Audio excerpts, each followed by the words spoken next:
जंगल में काली घटाएं छाई थी। तेज बारिश लगातार हो रही थी। बारिश का पानी रानो चिड़िया के घोंसले की छत से टपकने लगा। टिप टिप टिप की आवाज पूरे घर में गूंज रही थी। धीरे धीरे पानी घोंसले में भरता जा रहा था। तभी रानो चिड़िया की नींद टूटती है। अरे, पानी हमारे घोंसले में घुस आया है। कुक्कू, गुड़िया, बेटा जल्दी उठो, पानी तुम्हारी तरफ बढ़ रहा है। वो दोनों बच्चों को जल्दी से अपने पंखों में समेट लेती है। हे भगवान, मैं इस अंधेरी और बरसती रात में कहाँ जाऊँ? मेरे दोनों बच्चे नींद में हैं और बाहर तूफान मचा हुआ है। पानी लगातार बढ़ रहा था। रानो चिड़िया एक पत्ते जैसी बाल्टी से पानी निकालकर बाहर फेंकने लगी, लेकिन पानी रुकने का नाम ही नहीं ले रहा था। कुक्कू बेटा, गुड़िया, अब हमें यहाँ से निकलना ही होगा। मम्मा, मुझे बहुत डर लग रहा है।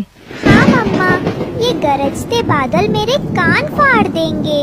अरे डरो मत, तुम्हारी मम्मा तुम्हारे साथ है। चलो मेरे पीछे आओ।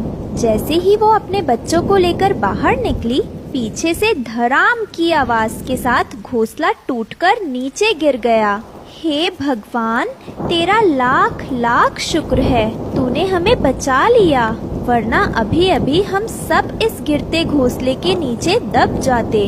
बिजली चमक रही थी। गरजते बादल जंगल को हिला रहे थे। बाकी सभी पक्षी अपने घरों में दुबके बैठे थे। कोई बाहर झांकने की हिम्मत नहीं कर रहा था। चलो बेटा, हम कोई घना पेड़ ढूंढते हैं। आज की रात वहीं गुजारेंगे। कुछ दूर जाकर उसे एक बड़ा पेड़ दिखाई देता है। वह बच्चों को लेकर उसके नीचे बैठ जाती है। मम्मा, मुझे बहुत ठंड लग रही है। मम्मा, मुझे तो खांसी भी होने लगी है। रानो चिड़िया ने पंख से कुकू का माथा छुआ। उसका पंख तपते हुए जैसे जल गया। हे राम, कुकू, तुझे तो तेज बुखार है। ऐसे कैसे ये रात गुजारूं? हमें किसी के घर मदद मांगनी पड़ेगी। रानो चिड़िया अपने बच्चों को लेकर सबसे पहले तोते के घर जाती है। तोते भैया, दरवाजा खोलो, मेरी मदद करो।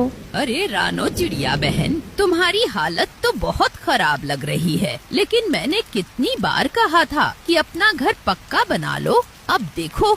भैया, मेरे बेटे को बुखार है। आज की रात हमें अपने घर में रहने दो। न, मेरा घर बहुत छोटा है, इसमें जगह नहीं है। दरवाजा बंद कर देता है। रानो चिड़िया मायूस होकर कबूतर के घर पहुंचती है। कबूतर भैया, मेरे घर की छत टूट गई है, मुझे अपने घर में जगह दे दो। अरे, मेरा घर पहले से ही भरा हुआ है। बबली बहन और उसके भांजे आए हैं, तुम कहीं और जाओ। कबूतर भी दरवाजा बंद कर देता है। फिर वह कौवे के घर जाती है। तो वे भैया, दया करो, ये आखिरी दर है, इसके बाद कहीं और नहीं जाऊंगी।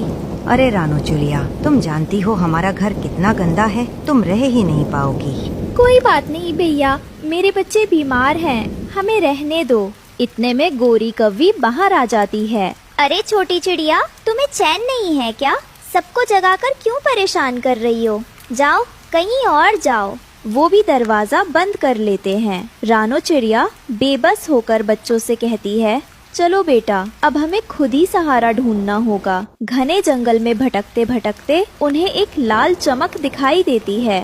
मम्मा देखो, वहाँ कुछ चमक रहा है। हाँ मम्मा, शायद कोई हमारी मदद कर दे।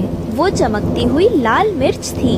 मिर्च अचानक हिलने डुलने लगी और आवाज आई, मैं साधारण मिर्च नहीं, जादुई मिर्च हूँ। मैं दिल की हर इच्छा पूरी कर दूंगी। क्या सच में? किताबों की बातें होती हैं ये। मगर चलो, आज आजमा लेते हैं। वह मिर्च को खुले मैदान में रख देती है। बच्चे मन ही मन इच्छा करते हैं, हमें अच्छा और पक्का घर चाहिए। जैसे ही बिजली कड़कती है, मिर्च एक विशाल घर में बदल जाती है। हे भगवान, हमारी दुआ सुन ली तूने। घर के अंदर ढेर सारा भोजन और सुख सुविधाएं थीं। रानो चिड़िया बच्चों को लेकर उसमें चली जाती है। तभी परी प्रकट होती है। कुकू, तुमने घर तो मांगा, लेकिन अपने लिए दवा क्यों नहीं मांगी? परी जी, मैं तो सह लूँगा, पर मेरी माँ और बहन कहाँ जाते इस बारिश में? बहुत अच्छा बेटा, तुम्हारे इस त्याग का फल मिलेगा। अब तुम्हारे घर में सब सुख सुविधाएं होंगी। धीरे धीरे बारिश और तेज हो गई। तोते, कबूतर, कौआ सभी के घर टूट गए। वे सब भटकते भटकते रानो चिड़िया के विशाल घर के पास पहुंचते हैं। अरे अमीर पक्षी जी, हमें अपने घर में जगह दे दो। दरवाजा खुलता है और अंदर से रानो चिड़िया बाहर आती है। ये मेरा घर है, आप सबका भी। यहाँ कोई अमीर गरीब नहीं, सब बराबर हैं। सभी पक्षी शर्मिंदा होकर सिर झुका लेते हैं।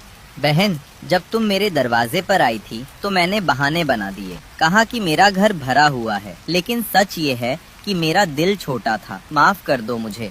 हाँ बहन, मैं भी दोषी हूँ। मेरा घर छोटा नहीं था, मेरा सोच छोटा था। उस वक्त तुम्हें बाहर ठुकरा दिया। आज जब मेरा घर टूटा है तो समझ आया आसरा मिलना कितना जरूरी होता है। रानो, मैं तो हमेशा तुम्हें ताने मारता रहा, तुम्हारे गरीबपन का मजाक उड़ाता रहा, और आज देखो उसी गरीब समझी जाने वाली रानो के घर मैं आसरा मांग रहा हूँ। सच है, इंसान या पक्षी अमीर घर से नहीं, बड़े दिल से होता है। रानो चिड़िया की आंखें भर आईं। भाइयों बहनों, गलतियाँ सबसे होती हैं। आओ, इसे अपना घर समझो। सब पक्षी घर में आते हैं, भोजन करते हैं और रात हंसी खुशी गुजारते।